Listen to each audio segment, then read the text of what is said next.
నమస్తే గురు. నమస్తే అమ్మ.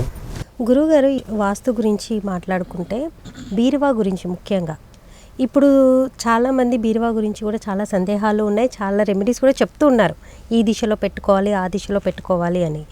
సో నిజంగా అసలు ఏ దిశలో పెట్టుకోవాలి? అమ్మ, ఏ దిశలోనైనా పెట్టుకోవచ్చు, కానీ కొన్ని దిశలలో బరువులు పెట్టకూడదు. అటువంటి దిశలలో వద్దు. ఇప్పుడు తూర్పు దిశ, అక్కడ తేలిగ్గా ఉండే వస్తువులు పెట్టుకోవాలి.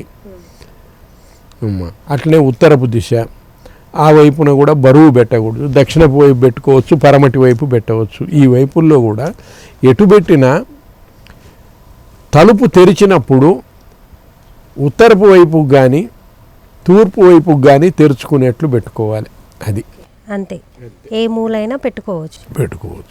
తలుపు తెరిచినప్పుడు ఉత్తరపు వైపుకు కానీ తూర్పు వైపుకు కానీ తలుపు తెరుచుకునేట్లుగా పెట్టుకోవాలి. గురువుగారు, మరి పడుకోవడం తల దక్షిణం వైపు పెట్టి పడుకోవాలి.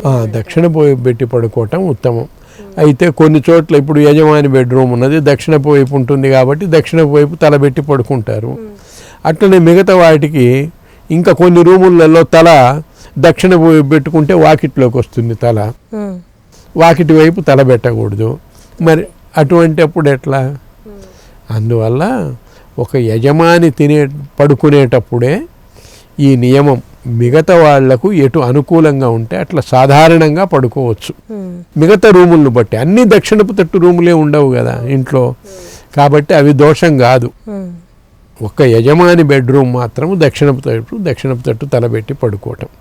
మిగతావి వాళ్ళ అనుకూలము వసతిని బట్టి చేసుకోవచ్చు, తప్పేం లేదు. అంతేగాని ఇక్కడ కూడా మొండి పట్టుదలగా దక్షిణపు తట్టే తలబెట్టి పడుకోవాలి అన్న నియమం లేదు. తూర్పు వైపు తలబెట్టి పడుకోవచ్చు, ఉత్తరపు తలబెట్టి పడుకోవచ్చు ఇంట్లో, అదేం తప్పు కాదు. అలాగే గురుగారు, వాస్తు దోషం అంటే ఆ ఇంటి యజమానికే వర్తిస్తుందా, లేకపోతే ఇంట్లో ఉన్న వాళ్ళకు కూడా కొన్ని ఈశాన్యపు తట్టున పెద్ద దోషాలు గనక ఉన్నట్లయితే ఇంటి పెద్ద కొడుకుకు మతి స్థిమితం దప్పటమో, వాడు తెలివి తక్కువవాడు కావటము, పెళ్ళిళ్ళు ఆలస్యం కావటము, ఇట్లాంటివి కొన్ని జరుగుతాయి. ఒక యజమానికే అని కాదు, ఇంట్లో ఉన్నవాళ్ళు. ఆగ్నేయం పెరిగింది అనుకోండి, గృహిణికి ఆరోగ్యం బాగుండకపోవటము, ఇట్లాంటివి జరుగుతాయి. కాబట్టి ఒక యజమానికే అని చెప్పేదానికి వీల్లేదు. అలాగే గురుగారు, ఇప్పుడు మీరు యజమానితో పాటు ఉన్న వాళ్ళకి కూడా వర్తిస్తుంది వాస్తు దోషం ఉంటే అని చెప్తున్నారు. ఇప్పుడు కొంతమందికి ఏంటంటే హైదరాబాద్లో ఇల్లులు ఉంటాయి, కొంతమంది యుఎస్లో సెటిల్ అవుతారు.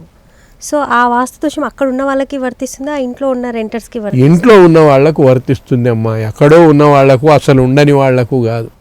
ఆ ఇంట్లో ఎవరుంటారో వాళ్ళకు ఆ ఇబ్బందులు కలుగుతూ ఉంటాయి. అయితే అటువంటి ఇబ్బందులు కలిగేట్లుగా ఇల్లు కట్టుకోవటం ఎందుకు? యజమాని దాన్ని సవరించుకోవటం యజమానికి కూడా మంచిది. తన ఇంటి వల్ల ఇతరులకు ఇబ్బంది కలుగుతుంటే తాను దాన్ని బాగు చేయించుకోవచ్చు కదా, అది.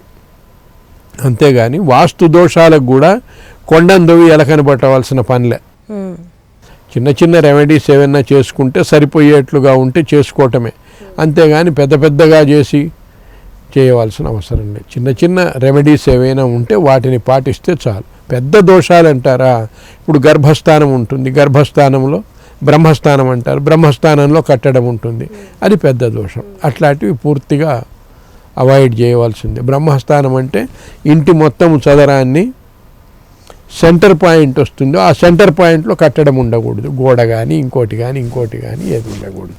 అలాగే ఇంకొకటి, ఒక ఇంటికి ఇంకో ఇంటికి మధ్యలో గ్యాప్ ఉండాలి అని అంటారు, అది నిజమేనా? ఇంకోటి, వాళ్ళు ఇల్లు ఆనుకొని కట్టితే ఏమన్నా వాస్తు దోషం ఉంటుందా?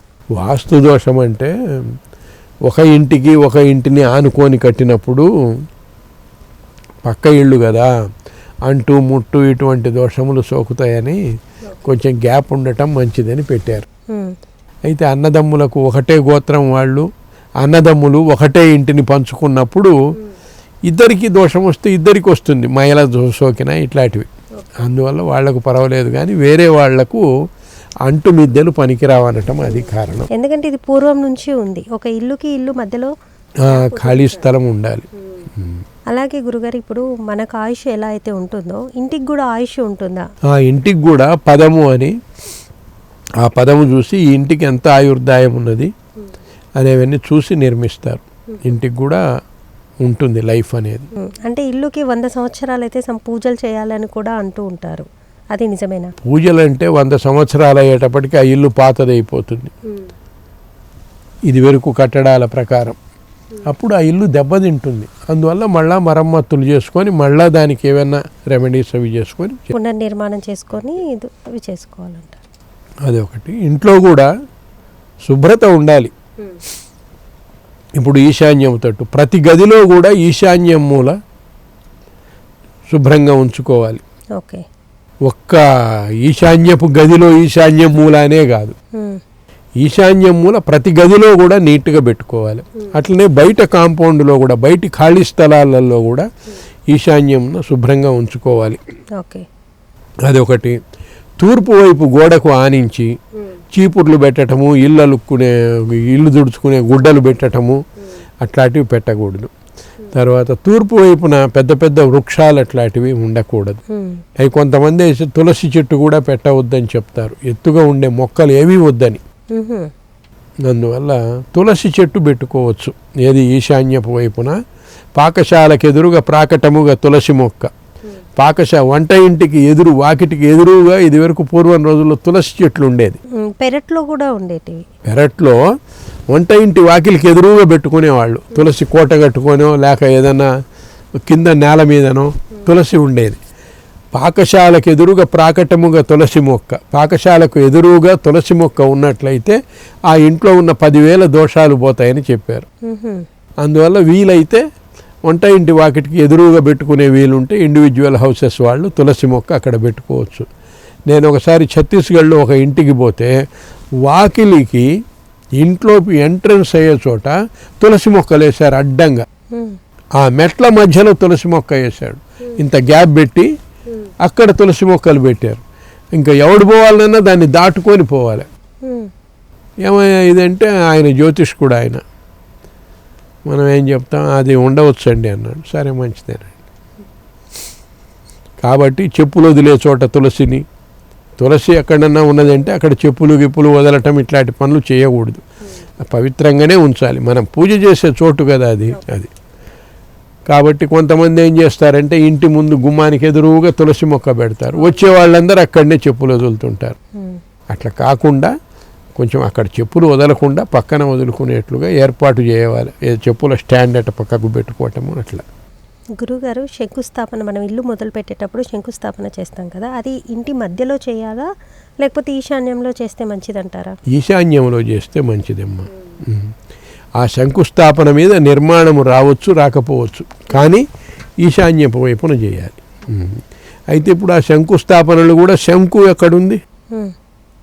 ఆ శంకులు తెచ్చి కొయ్యతో శంకు చేసి స్థాపించటం అది పోయింది. లేదు, ఆ శంకుస్థాపనలు పోయింది. నవరత్నాలు వేస్తున్నారు. 100 రూపాయలకు వస్తుంది నవరత్నాల సెట్టు. ఎక్కడన్నా నవరత్నాల సెట్టు 100కు వస్తుందా? 100కు 9 రత్నాలు. ఏదో నామకే వస్తే జరుగుతున్నది.